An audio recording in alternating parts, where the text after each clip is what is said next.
Coming up next, Blox News on Roblox TV.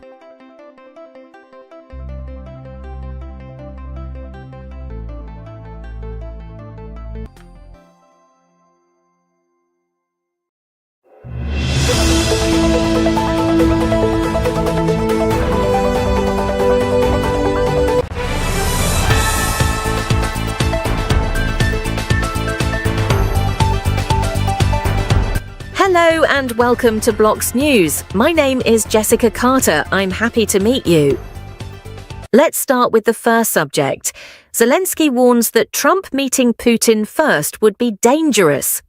Ukraine's President Volodymyr Zelensky has warned that his US counterpart Donald Trump meeting Russian leader Vladimir Putin before him would be dangerous, as he admitted he had no guarantees from Trump that he would be first in line in peace talks.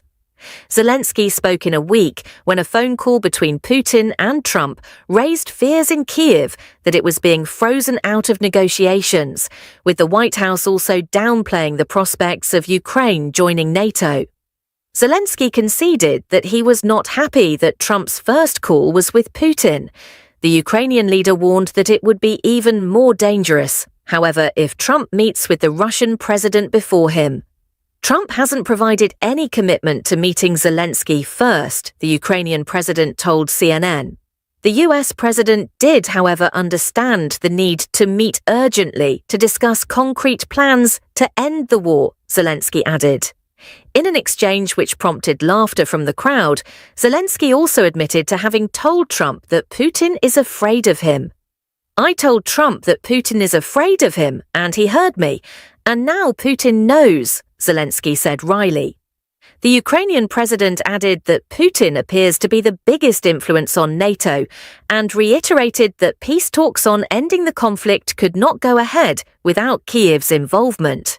Right now, the most influential member of NATO seems to be Putin, because his whims have the power to block NATO decisions, Zelensky said.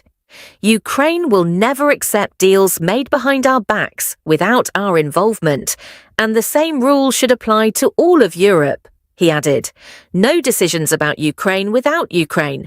No decisions about Europe without Europe.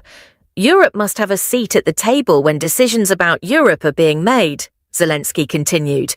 Zelensky warned the days of America's guaranteed support for Europe are over. "A few days ago, President Trump told me about his conversation with Putin. Not once did he mention that America needs Europe at that table. That says a lot," he said. "The old days are over, when America supported Europe just because it always had," he added. The Ukrainian leader spoke the day after US Vice President J.D. Vance eviscerated America's European allies at the Security Conference, in a speech that barely touched on the issue of Ukraine and a potential settlement of Russia. Yesterday here in Munich, the US Vice President made it clear decades of the old relationship between Europe and America are ending. From now on, things will be different, and Europe needs to adjust to that, Zelensky said. The Ukrainian president called for a united European army, as he acknowledged that the US may not continue to provide military support as it once did. "Let's be honest, now we can't rule out the possibility that America might say no to Europe on issues that threaten it. Many leaders have talked about Europe that needs its own military, an army of Europe," he said. "We are changing the topic and are going to talk about the launch of the Roblox TV website. The site will fully launch on Monday, February 17th. It will get major improvements and a better UI. You can discover the best stories on our new website." John Reynolds brings us the latest sport news. Hello, John.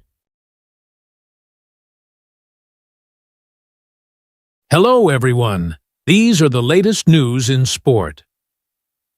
World number 1. Jannik Sinner accepts 3-month ban from tennis to settle doping case. Jannik Sinner has accepted a 3-month ban from tennis to settle a case which has lingered over the sport for months after he twice tested positive for a banned substance. The World Anti-Doping Agency, WADA, announced on Saturday. The men's world number one will be banned from February 9th to May 4th after twice testing positive for banned substance clostebol in March 2024, meaning that he will be eligible to play in the French Open, the next Grand Slam on the calendar. Sinner had previously avoided suspension from competition with the International Tennis Integrity Agency, ITIA, announcing in August that he wasn't at fault for the positive tests. Two samples collected 8 days apart at Indian Wells in March 2024 showed low levels of clostebol, an anabolic steroid. In a statement posted on social media in August, Sinner said the positive tests stemmed from inadvertent contamination of clostebol through treatment from his physiotherapist. The 23-year-old also said that his physio had been applying an over-the-counter spray to their own skin, not on Sinner, to treat a small wound. Thank you, John. And how will the weather be? Well, in Washington, D.C., 36 degrees Fahrenheit feels like 30 degrees snow shower high, 43 degrees low, 32 degrees sunrise, 6:58 a.m., sunset, 5:45 p.m., wind south-southeast 8 miles per hour, humidity 60%, pressure 1,030.82 inches. In New York, 29 degrees Fahrenheit, feels like 24 degrees, cloudy high, 37 degrees low, 29 degrees, sunrise, 6:49 a.m. sunset, 5:31 p.m. wind east, 6 miles per hour, humidity 51%, pressure 30.5 inches. Thank you, John. Blocks News ends here. Thank you so much for watching us today. You can find more news on our website, sites.google.com/view/RobloxTVNet. If you have any important information, feel free to send it to our email address, office.robloxtv@gmail.com. See you tomorrow. Goodbye.